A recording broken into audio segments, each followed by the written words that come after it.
The spring rains had unleashed a fury unlike anything Independence, California had witnessed in decades, transforming the normally placid Owens River into a raging torrent that clawed at its banks with violent determination.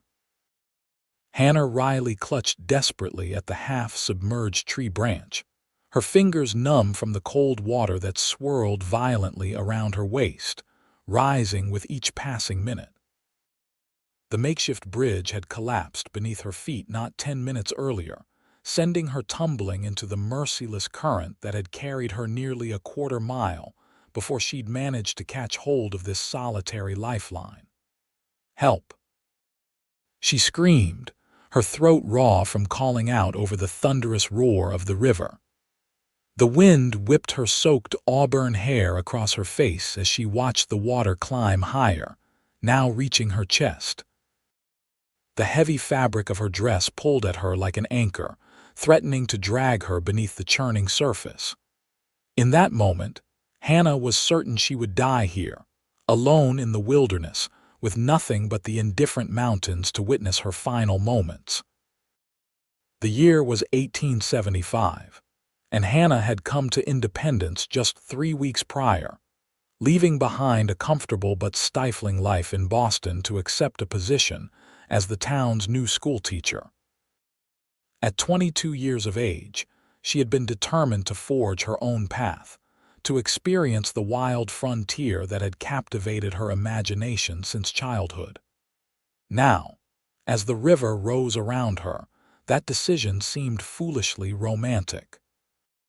Through the curtain of rain, she saw movement on the bank, a figure on horseback, who reined his mount to a sharp halt before dismounting. The man cupped his hands around his mouth and called something lost to the wind and water. Hannah's hopes soared as she watched him shed his duster and hat, revealing a tall, broad-shouldered frame. "Please," she whispered, though she knew he couldn't possibly hear her. The man waded into the shallows, then dove headfirst into the churning waters. Hannah watched in disbelief as he swam with powerful strokes against the current, fighting his way toward her with grim determination. The river pushed against him, trying to sweep him downstream, but he persisted, his muscular arms cutting through the water with surprising strength. As he drew closer, Hannah could see his face rugged and intense, with several days' worth of stubble covering his square jaw. His eyes were narrowed against the sting of the river, but they locked with hers, conveying a silent message: "Hold on. Take my hand." He shouted when he was within arm's reach, his voice barely audible over the roar of the water. Hannah extended her trembling arm, terrified to release her grip on the branch even for a moment. Their fingers touched, slipped, then caught, his large hand enveloping hers with surprising gentleness. "I've got you," he assured her. "Let go of the branch." Fear paralyzed her. "I can't," she gasped. "Trust me," he said, and something in his steady gaze gave her courage. She released her hold on the branch and immediately felt the current tug at her body. But the stranger's grip remained firm, and he pulled her against his chest with one arm while using the other to fight against the flow. "I'm Owen Yates," he said through gritted teeth as he struggled to keep them both afloat. "And I promise you're not going to die today, miss." "Riley," she sputtered as water splashed into her face. "Hannah Riley." "Well, Miss Riley," he said, kicking powerfully, "I suggest you hold tight. This river isn't giving up without a fight." Hannah wrapped her arms around his neck, clinging to him as he maneuvered them toward a less turbulent section of the river. His body was warm against hers despite the cold water, and she could feel the rhythmic expansion of his chest as he breathed steadily, conserving energy for the arduous swim. It seemed an eternity before they reached the bank, where Owen dragged them both onto solid ground. Hannah collapsed onto the muddy earth, coughing and gasping for air while Owen lay beside her, his chest heaving from exertion. "Thank you," she managed between breaths. "You saved my life." Owen pushed himself up on one elbow, water streaming from his dark hair. "What in God's name were you doing crossing that bridge during a flood?" "I didn't realize. I thought I could make it back before the storm worsened," Hannah explained, attempting to wring water from her sodden skirts. "I was visiting the Thompson family. Their youngest has been ill and I brought some books." Owen's expression softened slightly. "You're the new school teacher." Hannah nodded, suddenly self-conscious of her bedraggled appearance. "I heard you'd arrived." Owen stood and offered his hand. "We need to get you somewhere warm before you catch your death." Hannah accepted his assistance, wincing as she put weight on her right ankle. Owen noticed her discomfort immediately. "You're hurt." "It's nothing," she insisted, though the pain suggested otherwise. Owen frowned, then whistled sharply. To Hannah's surprise, a magnificent chestnut horse trotted into view, having apparently followed its master along the riverbank. "This is Copper," Owen said, approaching the animal and patting its neck affectionately. "He's smarter than most men I know." He turned to Hannah, his expression serious. "My cabin's not far. We can dry your clothes and see to that ankle. Then, when the rain lets up, I'll take you back to town." Hannah hesitated, acutely aware of the impropriety of accompanying a man to his home. In Boston, such behavior would be unthinkable for a respectable woman, particularly one entrusted with the education of children. As if reading her thoughts, Owen said, "I understand your concern, Miss Riley, but there's no one else for miles, and that sky isn't done with us yet." He gestured to the dark clouds that continued to roll ominously overhead. A crack of thunder punctuated his words, and Hannah flinched. Her alternatives were limited attempt to walk to town on an injured ankle in a worsening storm, or accept the shelter offered by her rescuer. "Very well, Mr. Yates," she said with as much dignity as she could muster while standing soaked and shivering in the mud. Owen nodded, then lifted her onto Copper's back before mounting behind her. Hannah stiffened as his arms came around her to take the reins, unused to such proximity with a man. Yet she couldn't deny the sense of security his presence provided. "My father says there hasn't been a flood like this since '62. Owen commented as they rode through the rain. "The whole valley could be underwater by morning." "That's hardly reassuring," Hannah replied, trying to ignore both her throbbing ankle and the warmth of Owen's chest against her back. He chuckled, a low rumble she felt more than heard. "Just making conversation, Miss Riley." They rode in silence after that, the only sounds the steady drumming of rain and the occasional rumble of thunder. Hannah found herself studying Owen's hands on the reins, strong, tanned hands with calluses that spoke of hard physical labor. Not the hands of a gentleman, but capable hands that had pulled her from certain death. The cabin appeared through the curtain of rain, a sturdy structure nestled against a stand of pine trees. It was modest but well built, with a small covered porch and smoke curling from the stone chimney. "Home sweet home," Owen said as he guided Copper under a lean-to shelter attached to the cabin. He dismounted first, then reached up to help Hannah down, his hands encircling her waist with surprising gentleness. When Hannah put weight on her injured ankle, pain shot up her leg and she stumbled forward. Owen caught her effortlessly, steadying her against his chest. "Easy there," he murmured, his face close enough that Hannah could see that his eyes weren't simply brown as she'd first thought, but a rich amber flecked with gold. Flustered, she pulled away perhaps too quickly. "I'm fine." "Really?" Owen raised an eyebrow but didn't contradict her. "Let's get you inside." The interior of the cabin was simple but comfortable, a single room with a stone fireplace at one end, a bed in the corner, and a table with 2 chairs near a small window. A pot of something savory smelling hung over the fire. "Been stewing a rabbit," Owen explained, moving to stoke the flames. Lucky timing. Hannah stood awkwardly by the door, water puddling at her feet. Now that they were out of immediate danger, the impropriety of her situation struck her anew. Here she was, alone with an unmarried man in his home, wearing clothes that clung indecently to her form. Owen seemed to sense her discomfort. Without looking at her, he retrieved a shirt and pair of trousers from a trunk at the foot of his bed. These will be too big, but they're dry. You can change behind that screen. He nodded toward a wooden partition in one corner. I'll turn my back. True to his word, Owen faced the fire while Hannah hobbled behind the screen and struggled out of her sodden garments. The men's clothing was indeed too large, but the relief of dry fabric against her skin was worth the indignity. She rolled up the sleeves and pant legs as best she could, then used a comb she found to bring some order to her tangled hair. You can turn around now, she called when she was decent. Owen's eyes widened briefly when he saw her, then a smile tugged at the corner of his mouth. You look like a child playing dress-up, he observed, though his tone was kind rather than mocking. I assure you, Mr. Yates, I am no child, Hannah replied with more sharpness than she intended. No, you're not, he agreed, his expression sobering.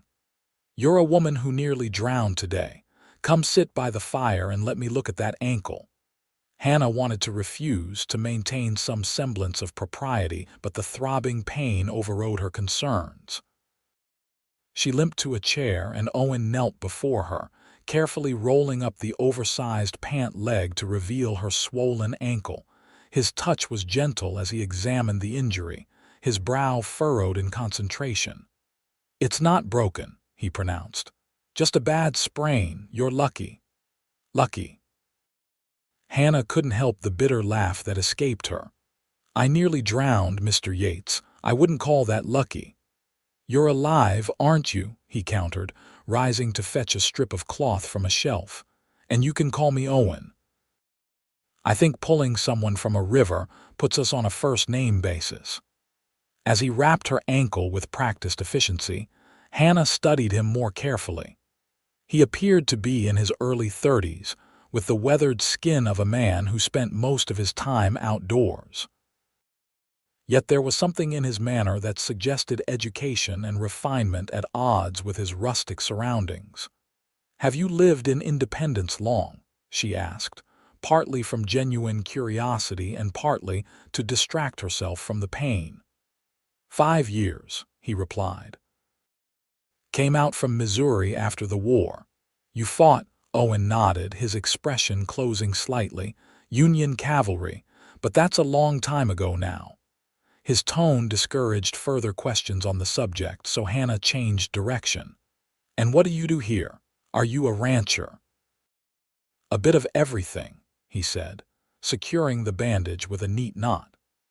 I raise some cattle, do carpentry work, guide hunting parties for the wealthy gentlemen who come out from San Francisco thinking they can tame the wilderness in their fancy boots. There was a hint of derision in his voice that made Hannah smile despite herself.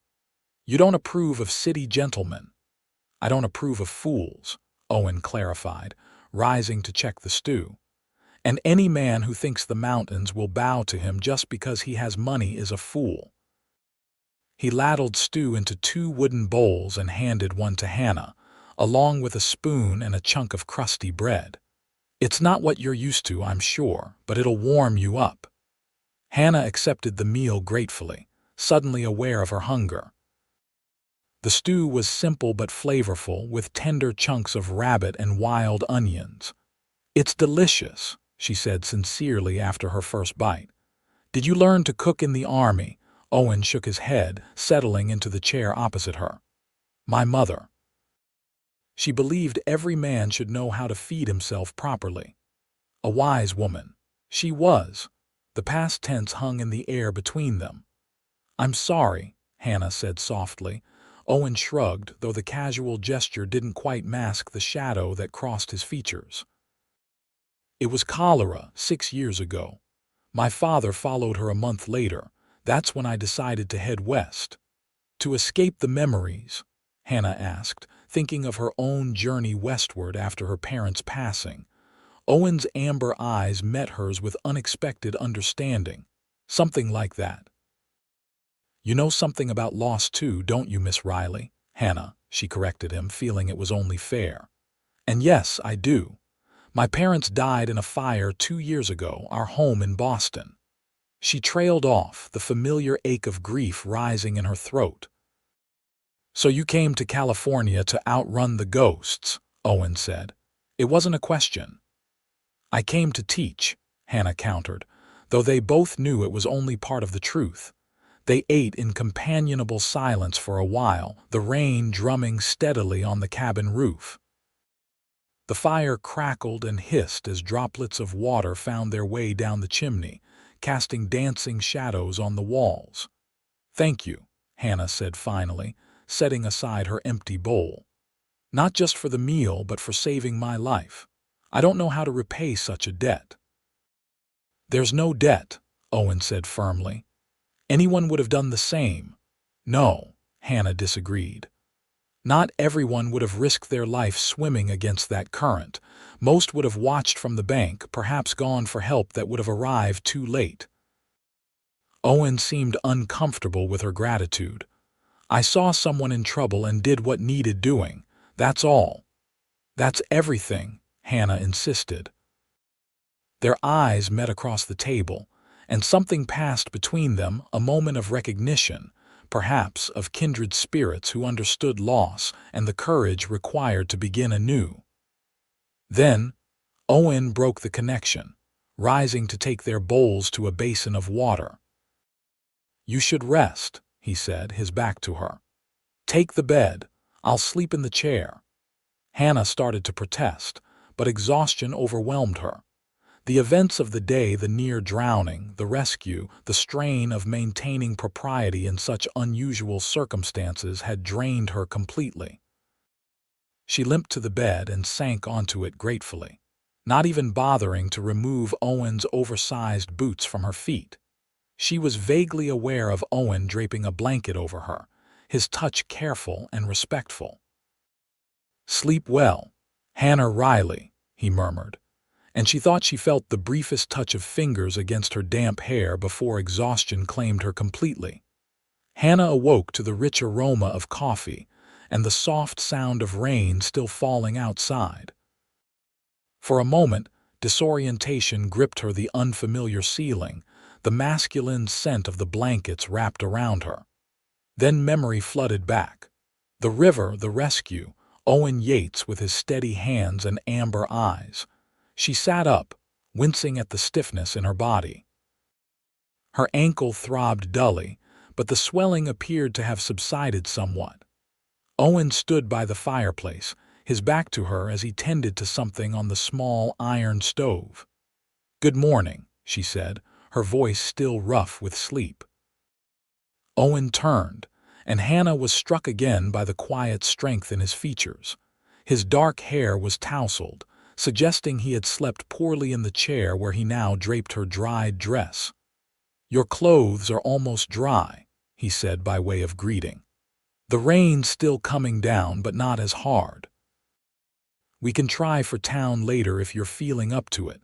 Hannah nodded, smoothing her tangled hair self-consciously. "What time is it?" Owen pulled a pocket watch from his vest. "Just past 7. You slept almost 12 hours. 12 hours, Hannah was horrified. "The school my students, I expect they've called off classes, what with half the valley underwater," Owen said calmly, pouring coffee into 2 tin cups. "Sugar?" "Yes, please." Hannah accepted the cup gratefully, the warmth seeping into her fingers. "Will the road to town be passable?" "We'll manage. Copper's sure-footed, and he knows these trails better than any man." Owen handed her a plate with eggs and a thick slice of bread. "Eat. You'll need your strength." They broke their fast in comfortable silence. The only sounds the patter of rain on the roof and the occasional crackle of the fire.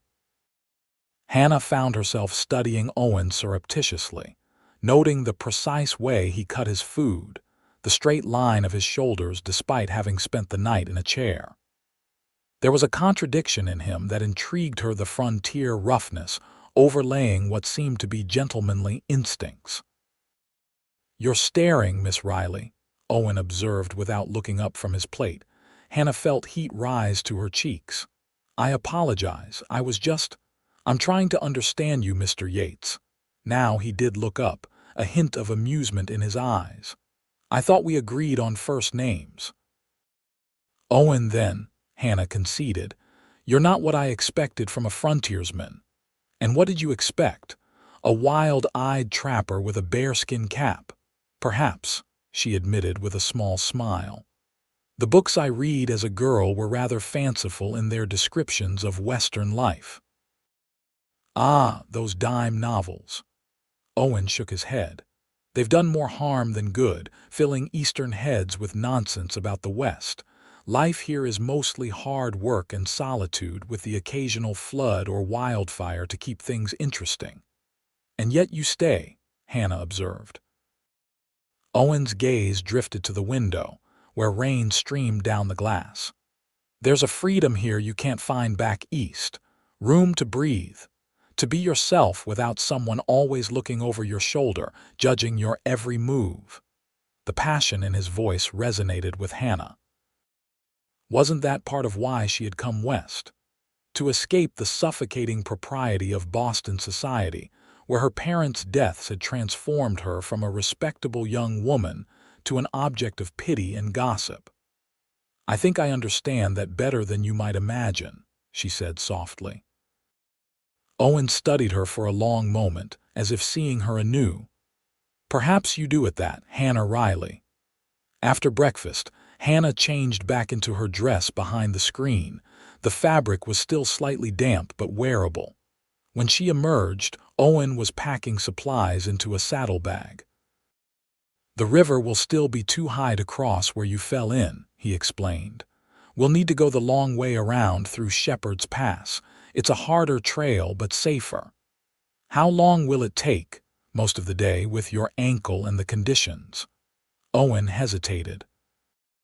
"We could wait another day if you prefer. Let the waters recede a bit more." Hannah considered the proposal.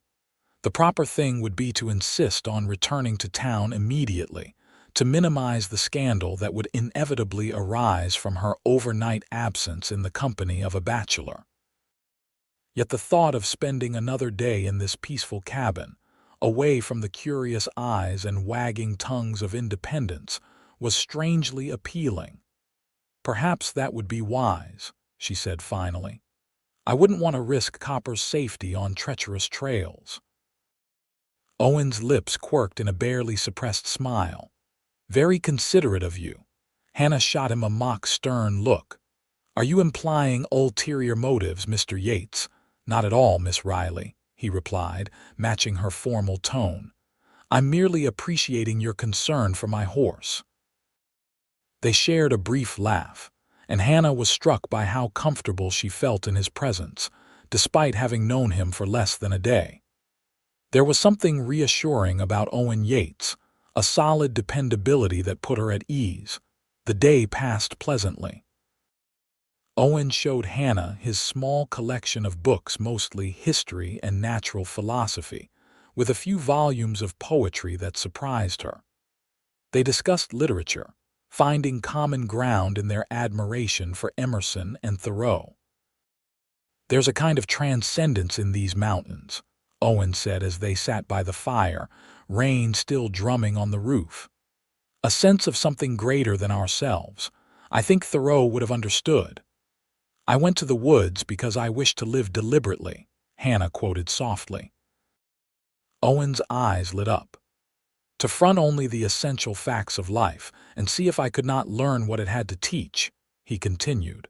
They spent the afternoon playing chess on a beautifully carved set that Owen had made himself. Hannah proved a worthy opponent, winning 2 games to Owen's 3. "Where did you learn to play so well?" Owen asked after she checkmated him in their second match. "My father taught me," Hannah replied, a bittersweet smile touching her lips. He said it would develop my logical thinking. My mother disapproved. She thought chess too intellectual a pursuit for a young lady who should be focusing on needlepoint and proper deportment. And yet you learned anyway. I've never been very good at doing only what was expected of me, Hannah admitted. Owen's smile reached his eyes this time. I'm beginning to see that, Miss Riley. As evening approached, they prepared dinner together, working in easy harmony as if they'd done so countless times before. Hannah found herself watching Owen's hands as he deftly chopped vegetables for the stew, the same hands that had pulled her from the river, that had gently bandaged her ankle, that moved with surprising grace over the chessboard. Tell me about your students, Owen said as they ate. Do they appreciate having such an unconventional teacher? Hannah laughed. I don't know about appreciation, but they certainly seem bewildered at times. I've introduced a more progressive curriculum than they're used to: natural sciences, geography beyond the United States, even some basic Latin for the older children. I imagine that's caused some consternation among the parents. Some, Hannah acknowledged. Particularly Mr. Davidson, who seems to believe his son needs nothing beyond basic arithmetic to take over the family store. But others have been supportive, especially once they've seen their children's enthusiasm. And what about you? Owen asked, his gaze intent. Does teaching and independence fulfill your expectations? Hannah considered the question carefully. It's different than I imagined, she admitted. Harder in some ways, more rewarding in others. The children are less refined than those I taught in Boston, but they have a curiosity and resilience that's refreshing. And the town itself, has it become home? The question touched on something tender within Hannah. Not yet, she said softly. I'm still finding my place. Owen nodded as if her answer confirmed something for him. It takes time to put down roots in new soil. Some plants never manage it at all. And you, Hannah asked, have you put down roots here? A shadow crossed Owen's face. In my own way. Though I've been thinking lately that perhaps it's time for a change. Before Hannah could inquire further, a tremendous crash of thunder shook the cabin, making her jump. Owen rose immediately to check the windows and door. The storm's getting worse again, he observed grimly.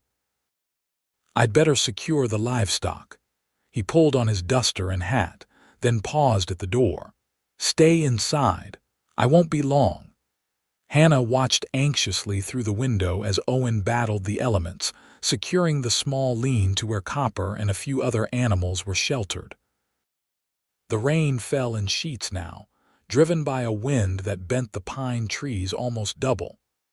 Lightning split the sky in jagged patterns, illuminating Owen's figure as he worked.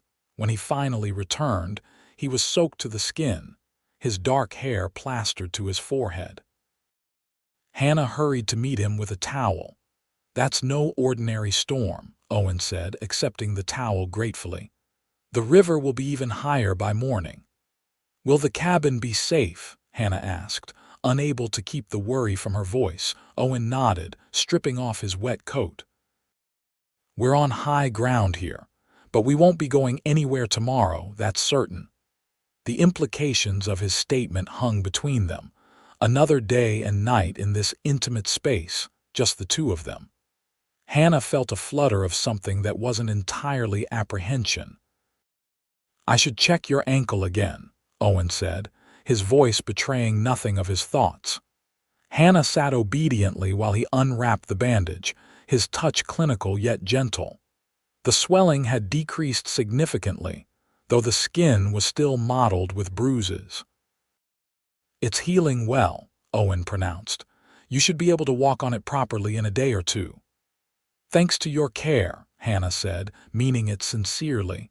Owen rewrapped the ankle with fresh cloth, his fingers warm against her skin. When he finished, he didn't immediately move away, and Hannah found herself holding her breath at his proximity. Hannah, he said, his voice low and rough, I should tell you something. But whatever he intended to say was interrupted by another crash of thunder, followed immediately by a sound like a giant's footsteps approaching the cabin. Owen was on his feet instantly, pulling Hannah up and away from the window just as a massive pine tree came crashing down outside, missing the cabin by mere feet. Hannah found herself pressed against Owen's chest, his arms around her protectively. She could feel the rapid beating of his heart matching the frantic rhythm of her own. "Are you all right?" he asked, not releasing her.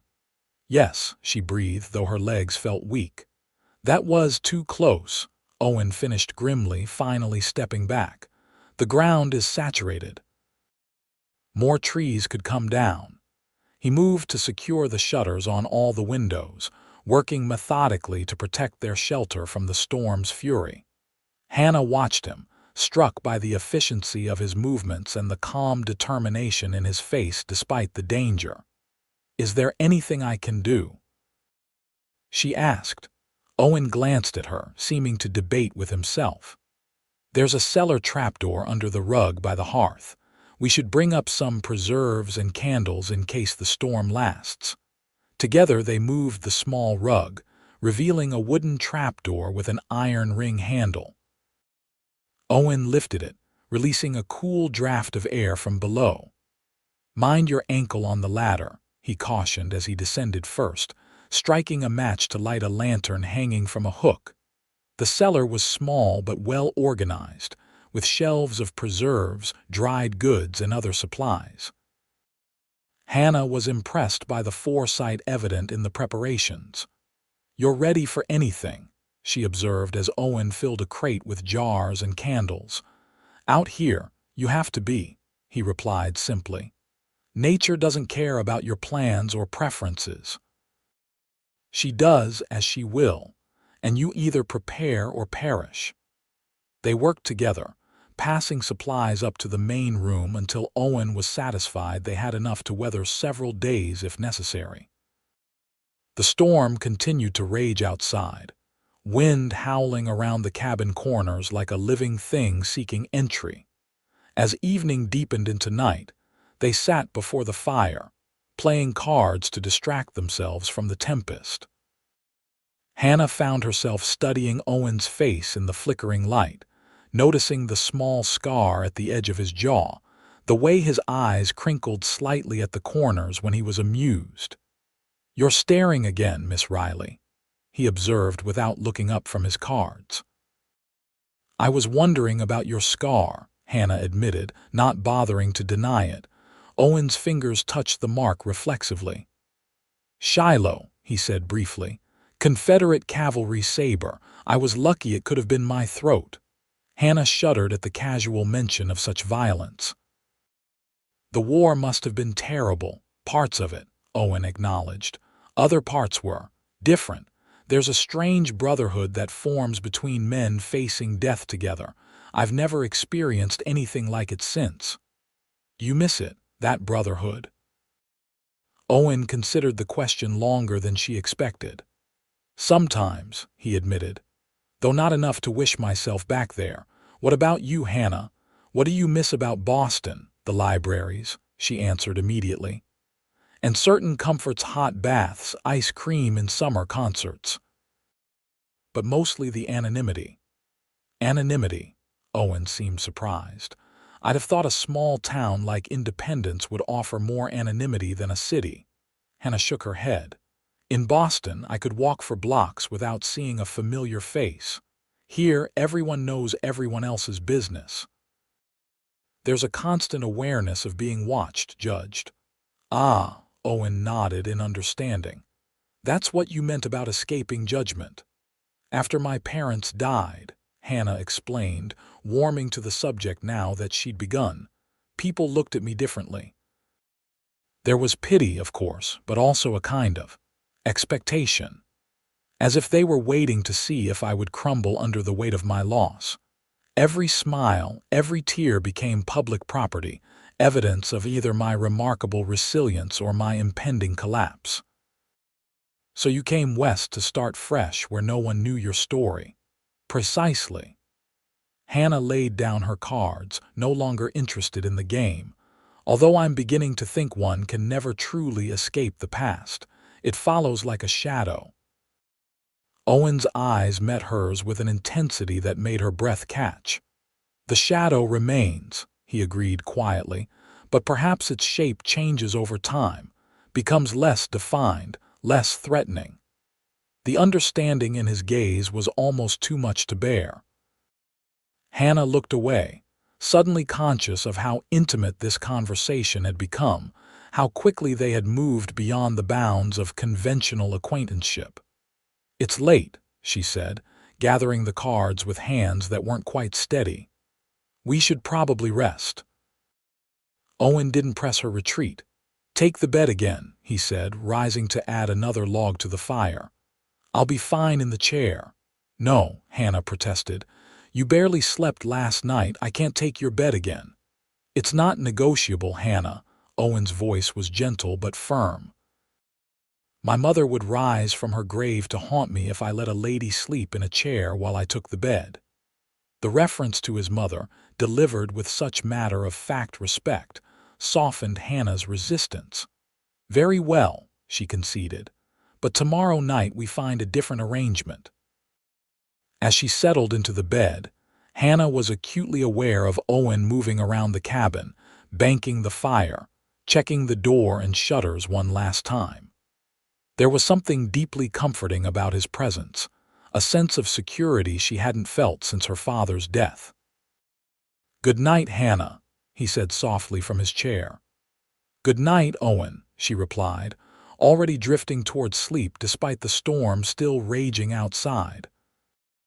Her dreams were a confused tangle of images, the river rising around her, Owen swimming through troubled waters, a forest of pine trees bending in a violent wind. Through it all ran a current of fear and exhilaration, danger and salvation inextricably linked. She awoke with a gasp, disoriented in the darkness. The storm still howled outside, and for a moment panic seized her. Then a calm voice cut through her confusion. "You're safe," Owen said from somewhere nearby. "It's just the wind." Hannah's eyes adjusted to the dim light of the banked fire. Owen sat in his chair, awake and watchful. "Did I cry out?" she asked, embarrassed. "A little," he acknowledged. "Bad dreams, the river," she said simply. Owen nodded in understanding. "That's normal. The mind needs time to process fear." Hannah pushed herself up against the headboard. "Were you already awake?" "I don't sleep much," Owen admitted. "Not since the war." Something in his tone made Hannah's heart ache for him. "Will you tell me about it?" she asked softly. "Not the fighting, but after, how you came to be here." For a long moment she thought he would refuse. Then Owen sighed and leaned forward, the firelight catching the planes of his face. "When the war ended, I went home to Missouri," he began, his voice low and measured. "Found our farm in ruins, fields untended for years. My parents were trying to rebuild, but they were older, worn down. I stayed and helped until—" He paused. "Until the cholera took them. After that, there was nothing to keep me there, too many ghosts." "So you came west?" Hannah prompted gently when he fell silent. "Not directly," Owen continued after a moment. "I drifted for a while. Worked on the railroads, then as a scout for the army, tracking renegade bands that refused to accept the war's end. Finally, ended up in San Francisco, tending bar in a waterfront saloon." "That's quite a journey," Hannah observed, trying to imagine the elegant chess player before her serving drinks to rough sailors. Owen's mouth quirked in a humorless smile. "It wasn't my finest hour. I was angry at the world, drinking too much, getting into fights. One night, I nearly killed a man over a card game." Hannah couldn't hide her shock, though she tried.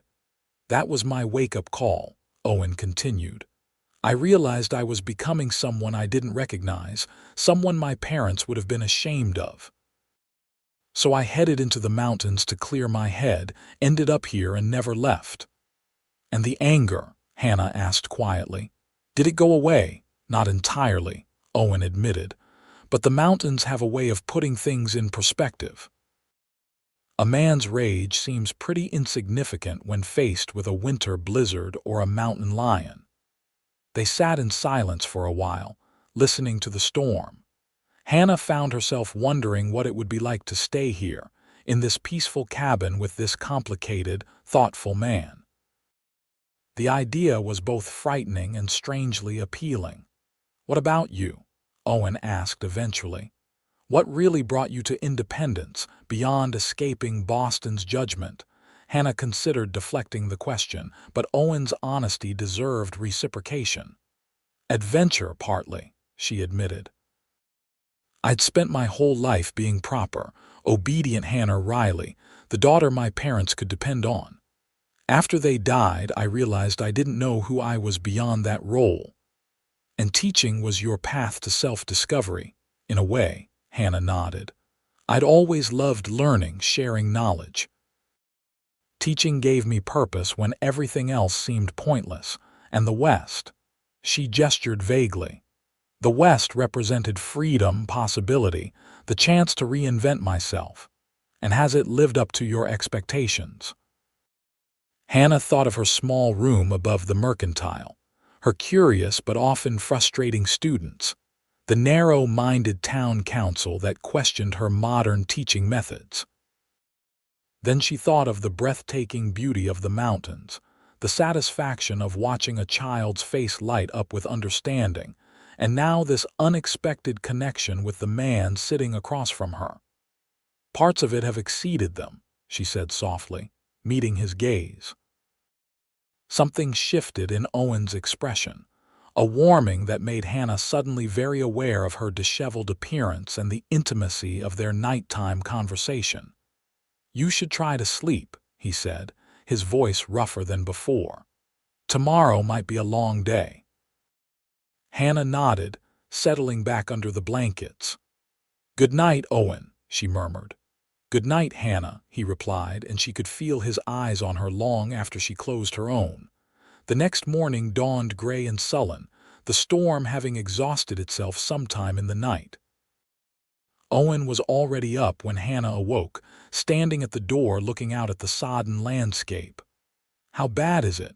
She asked, coming to stand beside him. Bad, he said grimly. The river's over its banks for at least a quarter-mile in either direction. The trail to town is underwater in several places. Hannah's heart sank. So we're still trapped here. For a day or two at least, Owen confirmed, until the water recedes enough to make the journey safe. Hannah nodded, accepting the situation with more equanimity than she might have expected. The prospect of spending more time with Owen didn't trouble her as it perhaps should have. Well then, she said briskly, we should make the best of it. What needs doing around here that an extra pair of hands might help with? Owen looked at her with surprise, then appreciation. You don't have to work, Hannah. You're a guest. A guest who's imposing on your hospitality indefinitely, she pointed out. I'd prefer to be useful. And so they fell into a routine over the next days. Owen taught Hannah how to chop vegetables properly for stew, how to mend tears in clothing with neat, strong stitches, and even how to clean his rifle, a skill she'd never imagined learning. In return, Hannah shared stories from her teaching, read aloud from Owen's books in the evenings, and taught him a card game her father had learned in Italy. They talked of everything and nothing: childhood memories, favorite foods, dreams for the future. Hannah learned that Owen had once hoped to study engineering before the war intervened, that he harbored a secret talent for sketching, and that he couldn't abide the taste of licorice. Owen discovered Hannah's passion for astronomy, her habit of naming stray animals, and her surprising skill at arithmetic. With each passing day, the initial awkwardness of their situation faded, replaced by a comfortable familiarity that both soothed and disturbed Hannah.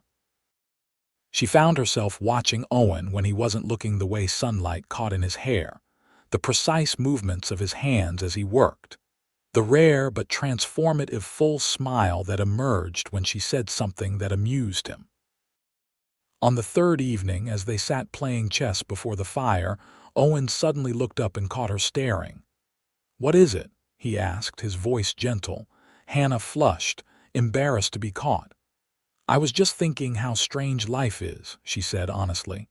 "A week ago, I didn't know you existed." Now, Owen prompted when she trailed off. "Now I can't imagine not knowing you," Hannah admitted, the words escaping before she could consider their propriety. Owen's eyes darkened and he reached across the chessboard to touch her hand lightly. "I've been thinking the same thing." The air between them seemed to thicken, charged with something Hannah could name but was afraid to acknowledge. She withdrew her hand reluctantly. "It's your move," she said, nodding toward the board. Owen studied her for a long moment before returning his attention to the game.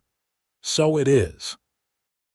They played in silence for a time, the only sounds the crackle of the fire and the occasional tap of wooden pieces on the board. Hannah was acutely aware of Owen's every movement, every breath. It was becoming increasingly difficult to maintain the proper distance between them, particularly when her heart seemed determined to bridge the gap. "Checkmate," Owen said finally, toppling her king with a gentle finger. "You're distracted tonight." "Perhaps a little," Hannah acknowledged, beginning to reset the pieces. Owen covered her hand with his, stopping the movement. "Hannah," he said, his voice low and serious, "we need to talk about what happens when the waters recede." Hannah's heart stuttered. "What do you mean?" "You know what I mean," Owen said gently. "Your reputation in town, if we return together after you've been missing for days." The reality she'd been avoiding crashed over Hannah like a cold wave. In her enjoyment of Owen's company, she'd almost forgotten the strict moral code that governed life in small western towns. An unmarried woman spending even one night alone with a man was cause for scandal. Multiple days and nights would be ruinous. "I hadn't thought." She began, then stopped. "No, that's not true. I did think of it, but I pushed it aside." "Understandably," Owen said. "You've had other concerns, but we need to consider your position in independence. As the school teacher, your character will be scrutinized more closely than most." Hannah felt a chill that had nothing to do with the temperature. If word got out that she'd spent days alone with Owen, the town council would likely dismiss her immediately. Even if they didn't, parents would withdraw their children from her classroom. Her teaching career and independence would be effectively over. "What can we do?" she asked, her voice barely audible. Owen hesitated, then spoke carefully. "We could say I found you unconscious by the river, brought you to my cabin long enough to ensure you weren't seriously injured, then took you to the widow Jenkins' place as soon as it was safe to travel. She might back up such a story, for your sake." Hannah considered this option. The widow was a kind woman who might indeed agree to such a deception, but the thought of beginning her new life in independence with a lie sat poorly with her. "Or," Owen continued, his eyes never leaving hers, "there's another possibility." Hannah's breath caught at the intensity of his gaze. "What's that?" "We could return to town as husband and wife." The words hung in the air between them, momentous and irrevocable. Hannah stared at Owen, certain she had misheard. "You can't be serious," she whispered. "I'm entirely serious," Owen replied, his voice steady though his eyes betrayed his uncertainty. "It would solve the immediate problem of your reputation, and perhaps," he hesitated, "perhaps it wouldn't be such a hardship for either of us." Hannah rose from her chair, needing distance to think clearly. Marriage, to a man she'd known less than a week, it was madness, and yet in these few days she'd come to know Owen Yates better than men she'd been acquainted with for years in Boston. She'd seen his courage, his kindness, his intelligence. She'd witnessed his nightmares and heard his deepest regrets. He'd saved her life without hesitation and treated her with unfailing respect despite their compromising circumstances.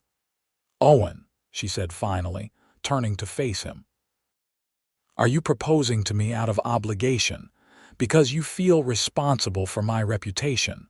Owen stood as well, closing the distance between them with careful steps. "I won't deny that's part of it," he admitted. "I do feel responsible for your situation. But if it were only obligation, I'd suggest the lie and leave it at that." "Then why?" Hannah pressed, needing to hear him say it. Owen's hands came up to frame her face with exquisite gentleness. "Because in just a few days, you've become important to me in a way I can't quite explain. Because I find myself thinking of reasons to delay our return to town, just to have more time with you. Because the thought of saying goodbye when we reach independence feels like losing something precious before I've even properly had it." His honesty took Hannah's breath away. It would be so easy to let herself be swept along by the romance of it all, the rescue, the storm, this unexpected connection forged in isolation. But she had come west to find herself, not to lose herself in another person, however appealing. "I don't know what to say," she admitted. "You don't need to answer now," Owen said, letting his hands fall away. "Think on it. We still have at least another day before the water recedes enough to travel." That night, Hannah lay awake in Owen's bed, listening to his steady breathing from the chair where he still insisted on sleeping despite her protests.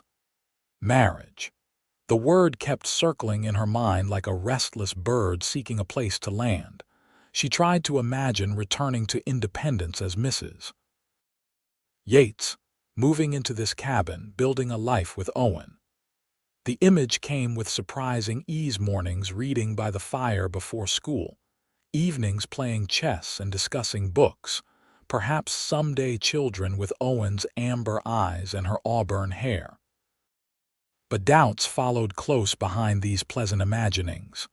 What of her independence, so recently claimed? What of her teaching career? Would Owen expect her to give it up as most husbands would? And most troublingly was what she felt for him truly love, or merely gratitude mixed with the intense intimacy of their unusual circumstances. Hannah turned restlessly, caught in the web of her own thoughts. Across the room, Owen shifted in his chair, and she wondered if he too lay awake, contemplating the future he had proposed. Morning brought no clarity, only a heightened awareness of Owen's every movement, every glance. They worked together to clean the cabin, their hands occasionally brushing, sending currents of awareness through Hannah that made concentration difficult. By afternoon, the sun had emerged fully for the first time in days, its warmth beginning to dry the sodden landscape.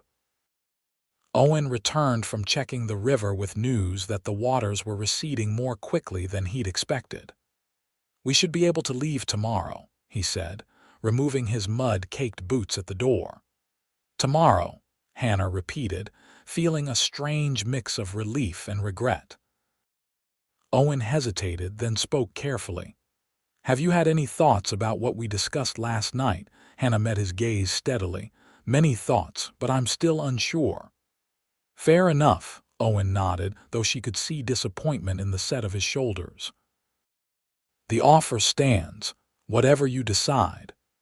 They spent the evening in a strange kind of limbo, each hyper-aware of the other yet maintaining a careful distance. Hannah tried to focus on their card game, but her mind kept returning to the choice before her. By the time they prepared for sleep, the tension between them had grown almost unbearable. "Owen," Hannah said as he settled into his chair for what would be their last night in the cabin, "may I ask you something?" "Anything," he replied, his face half-shadowed in the firelight. "If we had met under normal circumstances, if you hadn't pulled me from the river, if we hadn't been stranded together, would you still be interested in me as a wife?" Owen considered the question with the seriousness it deserved. "I can't know for certain," he admitted finally. "But I can tell you this. I noticed you the first Sunday you attended church in Independence. You wore a blue dress and sat with the Thompsons. You smiled at Mrs. Peterson's baby and helped old man Jenkins up the steps when he stumbled. I thought then that you seemed kind and lovely, and I considered introducing myself." "Why didn't you?" Hannah asked, surprised by this revelation. Owen's smile was self-deprecating. "I'm not much for town socializing, and you were the new schoolteacher, educated, refined. I didn't think you'd have much interest in a solitary rancher with rough hands and limited prospects. Yet you're proposing marriage now." "Circumstances change perspectives," Owen said simply. "Both yours and mine, I suspect." Hannah nodded slowly. "They do indeed." "Whatever you decide, Hannah," Owen said after a moment, "know that these days with you have been unexpected and precious." "For me as well," she whispered, her voice catching. Sleep came fitfully that night, her dreams a confusion of flowing water and reaching hands, of choices made and unmade. When dawn finally broke, Hannah rose with a sense of calm that surprised her. Somewhere in the night, her heart had made its decision, though her mind was still catching up. Owen was already up, as usual, preparing a simple breakfast of porridge and coffee. They ate in companionable silence, both aware of the journey ahead and the decision that could no longer be delayed. As they washed the dishes together, Hannah finally spoke. "I've been thinking about your proposal." Owen's hands stilled in the water. "And? I can't marry you," Hannah said gently. "Not yet." Owen's face remained carefully neutral, though she could see the disappointment in his eyes. "I understand." "No, I don't think you do," Hannah continued, taking the wet plate from his hands and setting it aside. "I can't marry you yet because I don't want our marriage to begin as a solution to a problem. If we marry, I want it to be because we've chosen each other freely, not because circumstances forced our hands." Hope flickered across Owen's features. "What are you suggesting?" "A compromise," Hannah said, her heart pounding. "We return to Independence separately. You tell anyone who asks that you found me injured by the river, brought me to your cabin until I was well enough to travel, then escorted me to town as soon as the waters receded. All of which is essentially true. And then," Owen prompted when she paused. "And then," Hannah continued, her voice growing stronger, "you call on me properly. We court as any man and woman might.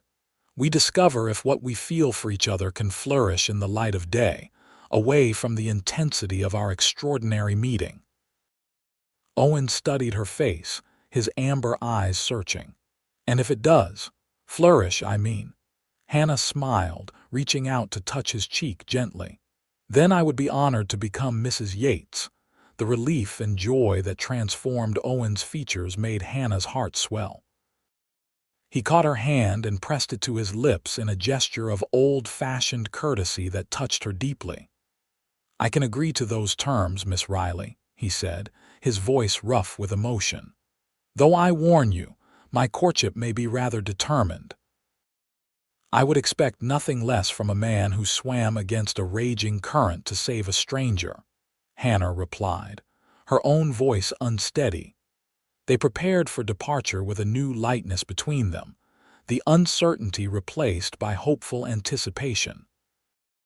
Owen saddled Copper while Hannah gathered her few belongings, now dried and somewhat presentable. Before they left the cabin, Owen handed Hannah a small wooden box. "A gift," he said simply, "to remember our time here." Inside was a delicately carved chess piece, a queen, her features bearing a subtle resemblance to Hannah herself.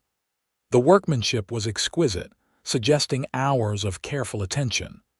"When did you make this?" Hannah asked, deeply moved. "Last night," Owen admitted. "I couldn't sleep." Hannah closed the box carefully and tucked it into her pocket. "I'll treasure it always." The journey to town was long but uneventful, the receding floodwaters having left the landscape transformed but passable. They rode double on Copper, Hannah seated before Owen, his arms around her to hold the reins. Despite the propriety they'd agreed to maintain in town, Hannah allowed herself to lean back against his chest, savoring these final moments of closeness. As they approached the outskirts of Independence, Owen reined Copper to a halt. "This is where we part ways," he said reluctantly. "The Thompson farm is just over that rise. They'll be worried about you." Hannah turned in the saddle to face him. "When will I see you again?" "Sunday," Owen promised. "I'll be at church, looking properly attentive to Reverend Simmons' sermon while stealing glances at the new schoolteacher in her blue dress." Hannah laughed. "I'll be sure to wear it then." Owen's expression grew serious. "Hannah, are you certain about this?" "There will be talk, regardless of the story we tell." "Let them talk," Hannah said with newfound confidence. "I came west to find freedom. I won't let fear of gossip dictate my happiness." Owen's smile was slow and beautiful. "You're quite remarkable, Hannah Riley. As are you, Owen Yates." Impulsively, she leaned forward and pressed a swift, soft kiss to his lips. "Until Sunday, then." She dismounted before he could respond, smoothing her rumpled dress with hands that trembled slightly from her own boldness. Owen watched her with an expression of stunned delight. "Until Sunday," he echoed, his voice husky. Hannah walked the short distance to the Thompson farm alone, her steps light despite her still tender ankle. Behind her, she heard Copper's hoofbeats recede as Owen took the long way around to approach town from a different direction, as they'd agreed. As expected, the Thompsons were overjoyed to see her safe, having feared the worst when she didn't return from her visit before the storm. Hannah gave them the version of events she and Owen had decided upon, downplaying both the danger she'd faced and the time spent at Owen's cabin. Mrs. Thompson fussed over her sprained ankle, insisting she rest it properly before returning to her teaching duties.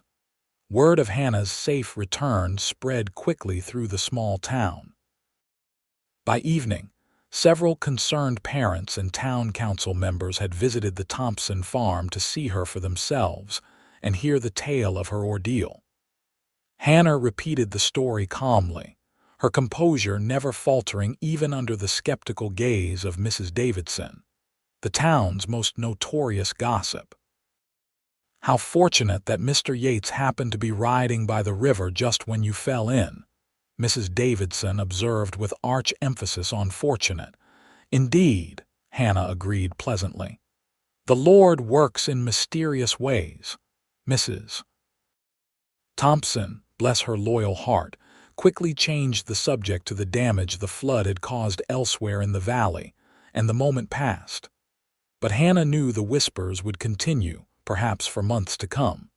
She found, somewhat to her surprise, that she didn't particularly care. The opinion of people like Mrs. Davidson seemed suddenly less important than the promise of Sunday, when she would see Owen again.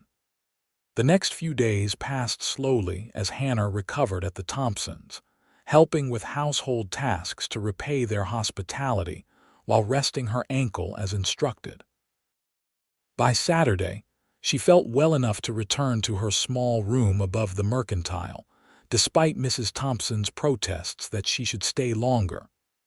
"You've been very kind," Hannah assured her, "but I'm quite recovered now, and I should prepare for classes to resume on Monday." In truth, Hannah craved privacy to sort through her tangled emotions.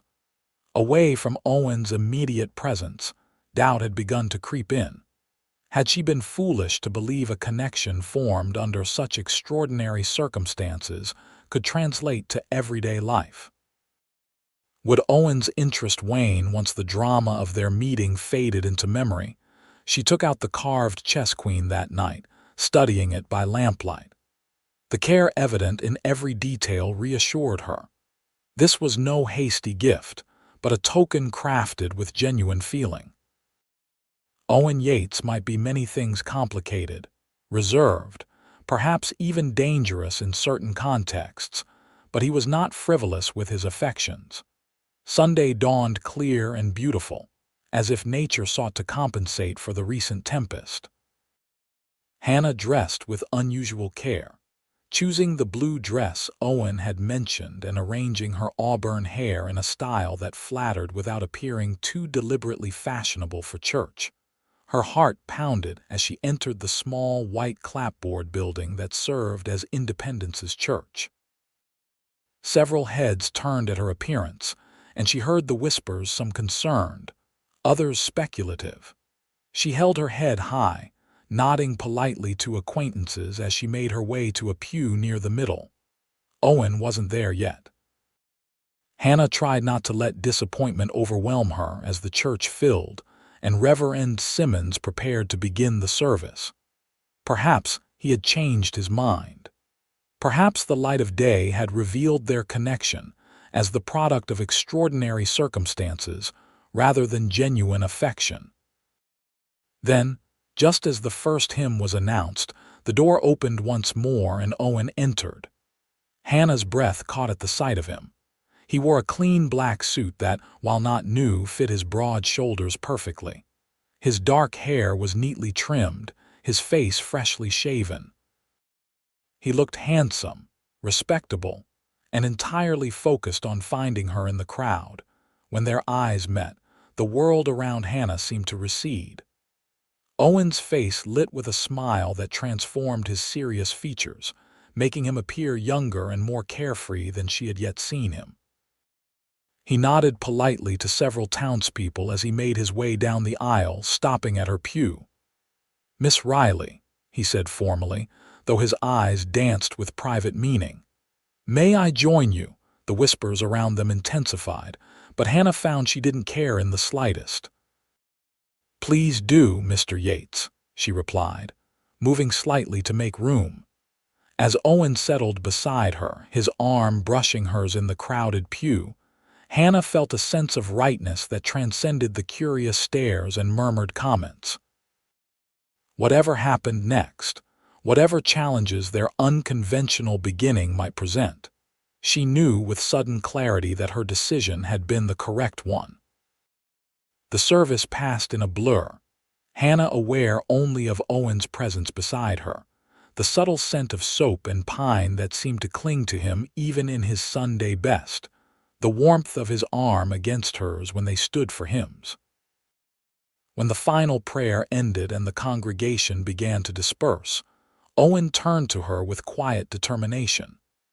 "Would you do me the honor of joining me for dinner today, Miss Riley?" he asked, his voice carrying just far enough to be heard by those nearby, his intentions clear to anyone watching. Hannah met his gaze steadily, her heart full. "I would be delighted, Mr. Yates." The courtship of Hannah Riley and Owen Yates became the talk of Independence over the following weeks. Owen called on Hannah regularly, always properly dressed and unfailingly courteous. They walked together after Sunday services, dined occasionally at the hotel restaurant, and were seen deep in conversation at the town's small lending library. To Hannah's relief, her position as schoolteacher remained secure. Whatever reservations some parents might have harbored about her ordeal were outweighed by their children's obvious progress under her tutelage and the respectful, public nature of her relationship with Owen. For his part, Owen surprised Hannah by revealing hidden depths beneath his solitary exterior. He spoke knowledgeably with the town doctor about new medical developments from the East, discussed irrigation techniques with the local farmers, and even helped organize a community effort to rebuild bridges damaged by the flood.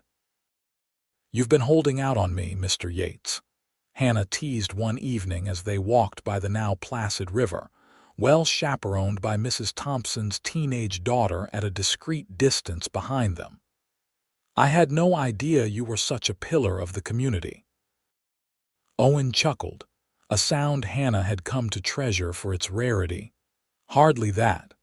But I've lived here long enough to care about the place and its people, even if I keep to myself most of the time." "Yet you never mentioned your involvement in town affairs during our time at the cabin," Hannah observed. "There were more important things to discuss," Owen replied simply. "And perhaps I wanted you to know me as I am, not as others see me." Hannah considered this. "And how do others see you?" Owen shrugged. "As useful when needed, but generally best left alone, I imagine. The quiet rancher who fought in the war and keeps to himself, a background character in Independence's story." "Their loss," Hannah said softly, slipping her hand into his as they walked. "I find the character quite compelling." Owen's fingers tightened around hers. "As I do yours, Miss Riley, particularly when you're standing up to the school board about teaching Darwin's theories." Hannah laughed, recalling the heated debate at the last town meeting. "You supported me quite eloquently on that occasion, as I recall." "I merely pointed out that understanding a theory doesn't require believing it," Owen said modestly. "And that knowledge never hurt anyone." "Tell that to Eve," Hannah quipped, then blushed at her own boldness. Owen's laugh was warm and genuine. "You continue to surprise me, Hannah Riley." As summer approached, bringing with it the end of the school term, Hannah found herself at a crossroads. Her contract with the town council would need renewal if she wished to continue teaching in the fall. Yet her relationship with Owen had deepened to the point where separation seemed increasingly unthinkable. They had maintained the propriety they'd agreed upon, their physical contact limited to hand-holding, and the occasional brief touch of his hand at her back as he helped her into a carriage. But the restraint grew more difficult with each meeting, the memory of their kiss before parting at the Thompson farm a sweet torment that Hannah revisited often in her private thoughts. On the last day of school, Owen was waiting when Hannah dismissed her students. He stood leaning against a hitching post, Copper saddled beside him, a picnic basket hanging from the saddle horn. "Mr. Yates," Hannah greeted him, pleased but surprised by his unexpected appearance. "What brings you to town in the middle of the week?" "I thought we might celebrate the end of the school year," Owen said, a hint of nervousness in his usually confident manner. "If you're not too tired from your duties." Hannah's heart quickened at his expression. "That sounds lovely. Let me fetch my shawl." They rode double on Copper, as they had on that first journey from the cabin, though this time the circumstances were far pleasanter. Hannah was acutely aware of Owen's solid presence behind her, his arms encircling her waist to hold the reins, his breath warm against her hair. "Where are we going?" she asked as they left the town behind, following a trail that led toward the foothills. "Somewhere special," Owen replied mysteriously. "A place I've been wanting to show you." The trail wound upward through stands of pine and aspen, eventually opening onto a small meadow ringed by trees. A stream bubbled cheerfully along one edge, and wildflowers dotted the grass with splashes of color. But what took Hannah's breath away was the view from this vantage point. The entire valley spread below them, the river a silver ribbon winding through green fields, the town of Independence a cluster of tiny buildings in the distance. "It's beautiful," Hannah breathed as Owen helped her dismount. "I come here sometimes to think," Owen said, spreading a blanket on a flat rock overlooking the valley. "It helps put problems in perspective." They shared the simple but delicious picnic. Owen had prepared cold chicken, bread still warm from the baker's oven, early strawberries, and a bottle of decent wine that must have cost him dearly in the remote town. As they ate, they talked of the school year just ended, of Hannah's hopes for her students, of Owen's plans to expand his small herd of cattle. The conversation flowed easily as it always did between them, but Hannah sensed an undercurrent of tension in Owen, a nervous energy she couldn't quite identify. Finally, as they were finishing the last of the strawberries, Owen cleared his throat. "Hannah, there's something I need to ask you." Hannah's heart began to race. "Yes." Owen reached into his pocket and withdrew a small wooden box, similar to the one that held the chess queen he'd carved for her, but smaller. "Our courtship has been unconventional, to say the least. But these past months have only confirmed what I began to suspect during those days in the cabin." He opened the box to reveal a simple gold ring set with a single small diamond. "I love you, Hannah Riley. I love your intelligence, your courage, your kind heart. I love the way you challenge me and the way you see the best in people. I want to build a life with you if you'll have me." Tears sprang to Hannah's eyes at the sincerity in his voice. "Owen, before you answer," he continued earnestly, "you should know what I'm offering. It's not much the cabin, the small herd, a life that's simpler than what you knew in Boston. But I promise to work hard, to support your teaching if you wish to continue, to be a partner to you in every sense of the word." Hannah's heart felt too full for her chest. "Are you quite finished listing the drawbacks?" she asked, her voice trembling with emotion. Owen blinked, then a slow smile spread across his features. "I believe I am." "Good," Hannah said, reaching out to cup his cheek in her palm. "Because I love you too, Owen Yates.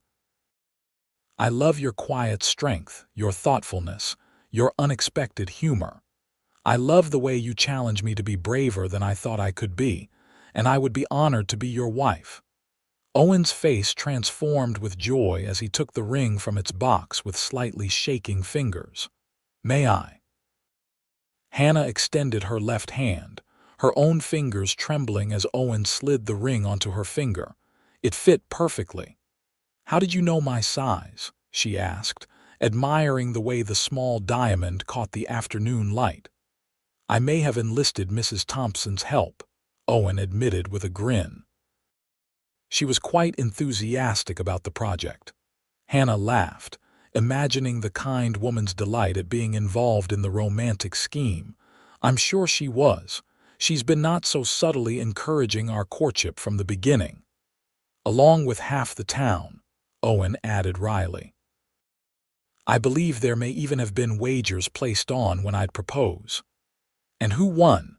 Hannah asked, moving closer to him on the blanket. Owen's arm came around her shoulders, drawing her against his side.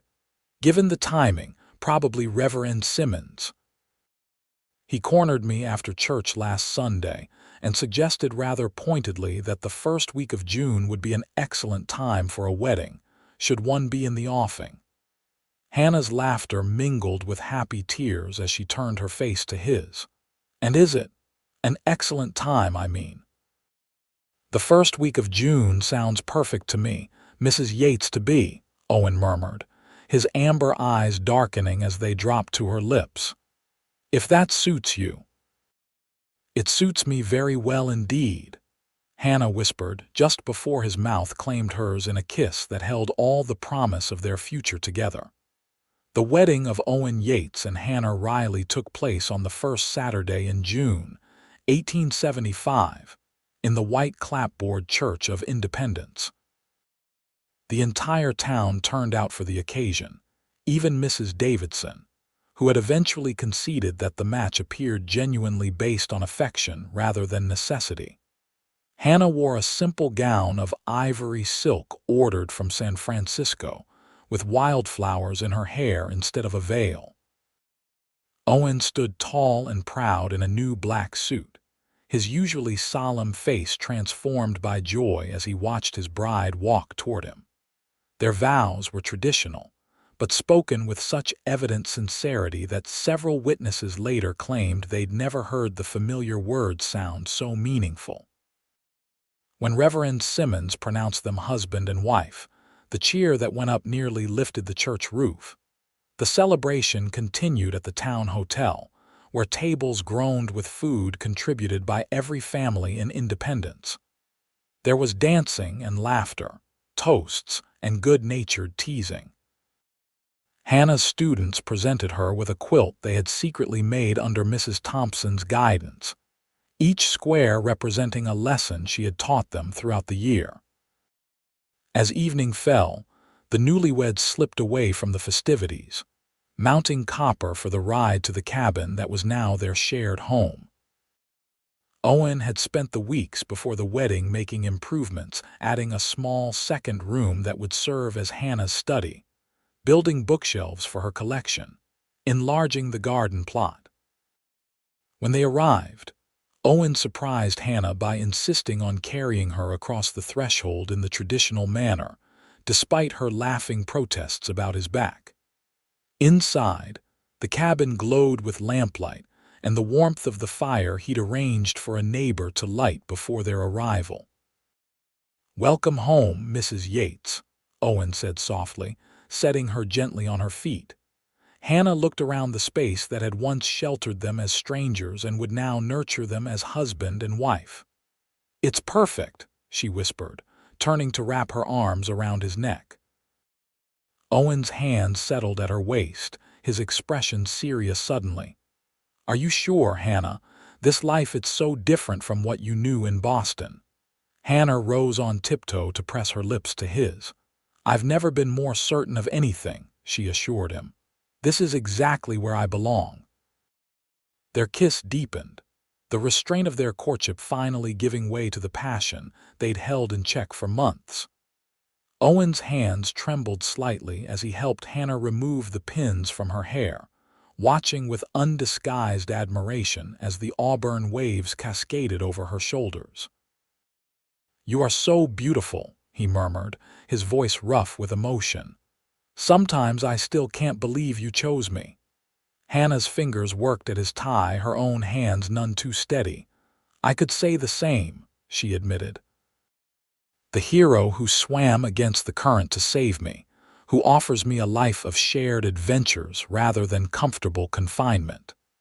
They moved toward the bed that had been Owen's alone and would now be theirs together. The night unfolded in tender discoveries and passionate declarations, in laughter and whispered promises for the future. And when dawn broke, painting the cabin in soft golden light, Hannah woke in Owen's arms with a sense of homecoming she'd never experienced before.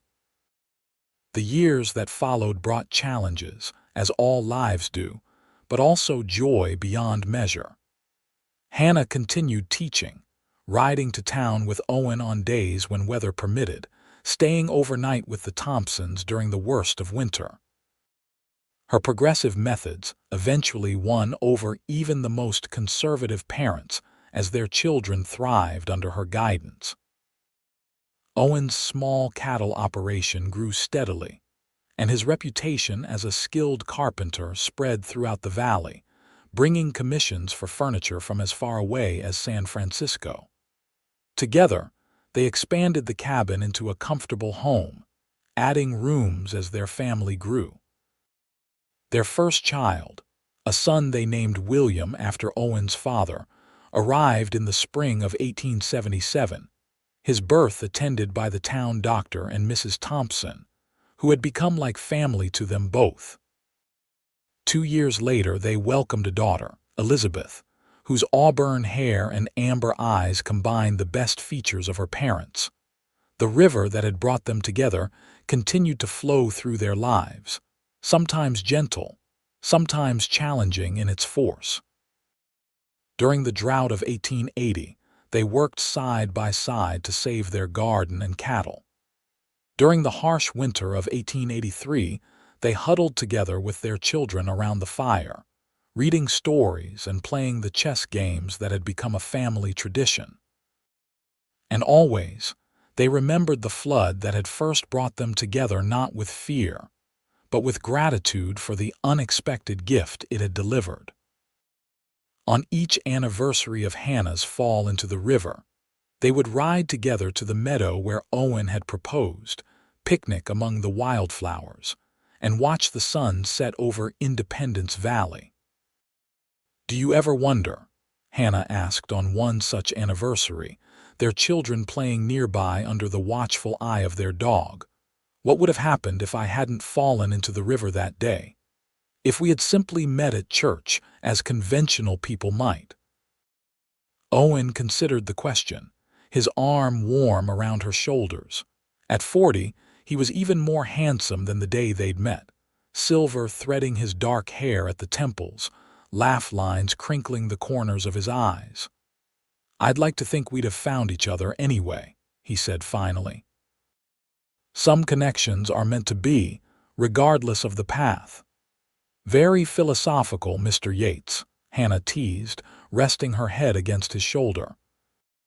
At 37, she retained the spirited nature that had first drawn him to her, though motherhood and years of frontier life had added a depth of wisdom to her character. "I've had a good teacher in philosophical matters, Mrs. Yates," Owen replied, pressing a kiss to her temple. From down the hillside, William called excitedly about a frog he'd discovered by the stream, and Elizabeth demanded they come see immediately. Hannah and Owen exchanged a smile of shared contentment before rising to join their children. As they walked hand in hand down the gentle slope, Hannah reflected on the journey that had brought them here from a raging river to this peaceful family moment. Life had not always been easy, but it had been rich with purpose and love, with challenges overcome together and joys multiplied by sharing. The current that had once threatened to sweep her away had instead carried her exactly where she needed to be, into the arms of a man strong enough to swim against the flow, determined enough to reach her, and gentle enough to cherish her through all the seasons of their lives together. And that, Hannah Riley Yates knew with absolute certainty, was the greatest fortune any woman could hope for.